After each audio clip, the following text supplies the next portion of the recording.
What if Bruce Lee wasn't blocked because he lacked something, but because he had too much?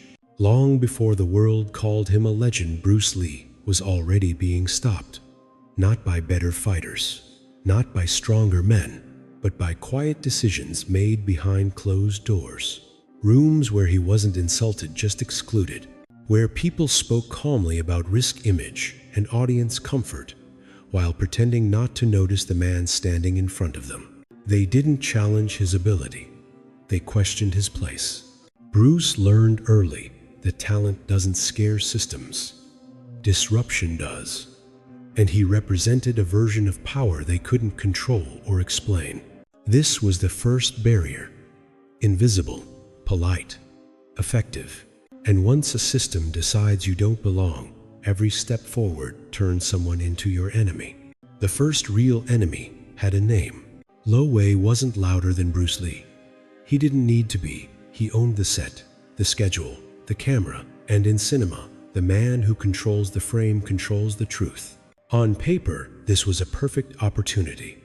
Hong Kong cinema was moving fast, hungry for new faces, new energy. Bruce brought both. Speed, precision, a presence that made people stop what they were doing. Audiences felt it immediately. The problem was that Lo Wei felt it too. At first, the tension was subtle.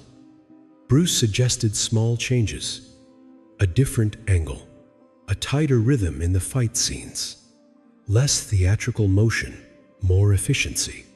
Real combat, not opera. Lo Wei listened without reacting. He nodded. Then the cameras rolled exactly the same way as before. That silence was deliberate. On set, Bruce began to understand the rules. He was allowed to perform, not to decide. He could explode on screen, but the explosion had to fit someone else's design. Every time Bruce pushed for control, the response came back wrapped in politeness. This is how we do things. Trust the process. You're the actor. Let me direct. The conflict was never public. No shouting matches, no dramatic walkouts, just pressure. Long days, repeated takes, subtle reminders of who signed the checks. Lo Wei didn't need to humiliate Bruce. He only needed to contain him. But containment was impossible. Bruce wasn't interested in being a star who followed instructions. He was building something larger in his head. A philosophy. A new way of showing violence without waste. Movement without decoration. And every day, on that set, he felt the same frustration tighten around his chest. This wasn't about ego. It was about authorship. Bruce realized something dangerous. If he stayed, he would succeed on someone else's terms. He would be famous, profitable, and replaceable. The camera would love him, but it would never belong to him. Lo Wei represented the first clear lesson of Bruce Lee's career. Skill earns attention, but control decides who lasts. So Bruce did what unsettled directors the most. He stopped asking. He stopped negotiating. And quietly, without drama, he began planning his exit. The man with the camera thought he was managing a difficult actor. He didn't realize he was creating an enemy who refused to be framed. The next enemy didn't control a camera. He controlled doubt. Wong Jack Man was not a rival Bruce Lee had chosen. He was a challenge that arrived wrapped in rumor, pride, and expectation. A test the community demanded, not one Bruce needed. The fight itself was never meant to matter. No tickets, no officials, no audience, beyond a handful of witnesses who would later disagree on everything. How long it lasted, who dominated, who retreated, even why it happened in the first place. What mattered came after. The stories spread faster than facts. Each retelling sharpened the doubt. Some said Bruce struggled. Some said he lacked endurance. Some said his style was unproven. None of them were there for the truth. They were there for a verdict. For the first time, Bruce Lee wasn't being judged by what he could do. He was being judged by what people said he did. That uncertainty followed him everywhere. In dojos. In conversations that stopped when he walked in looks that lasted half a second too long. He realized something unsettling. A man doesn't need to lose a fight to lose standing. He only needs people to question whether he belongs at the top. Bruce didn't argue. He didn't defend himself publicly. He did something colder.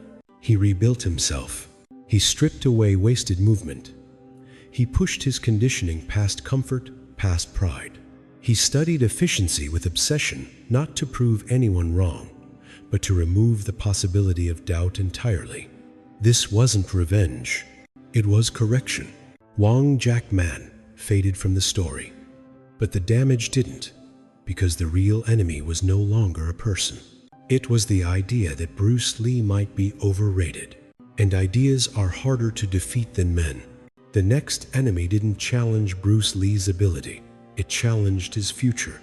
Shaw Brothers Studio was not a villain. It was an empire. Disciplined, efficient, powerful. And it had a clear offer. Stability. A contract. Guaranteed roles. Steady pay. A place inside the most dominant film machine in Asia. For most actors, this was the end goal. The moment you stop struggling and start belonging. Bruce read the terms carefully.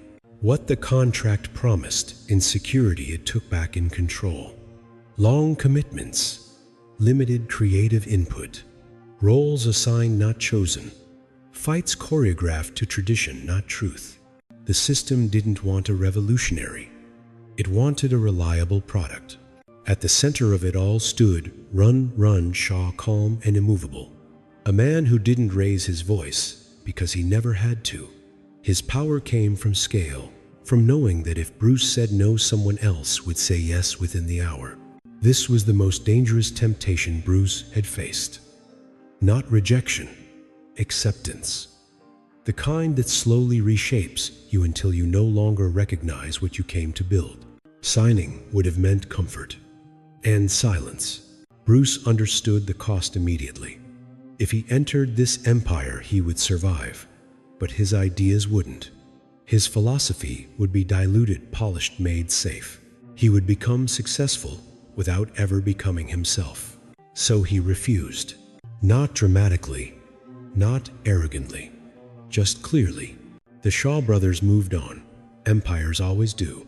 But Bruce walked away knowing he had chosen instability over obedience. And that decision made the next enemy inevitable.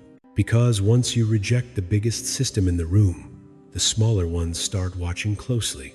The final enemy never argued with Bruce Lee. It never raised its voice. It never even said no.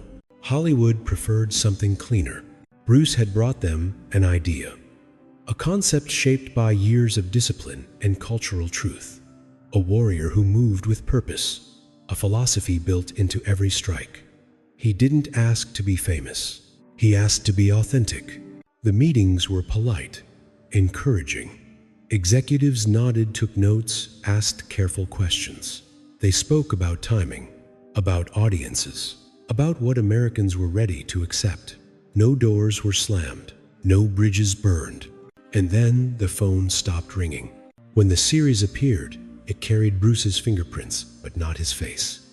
Kung Fu had everything except the man who created its soul. The lead role went to David Carradine. The story moved forward without him, as if he had been a draft that no one needed to credit. This was the most brutal confrontation of all, because there was no one to confront. Bruce understood the truth immediately. Hollywood wasn't rejecting his talent.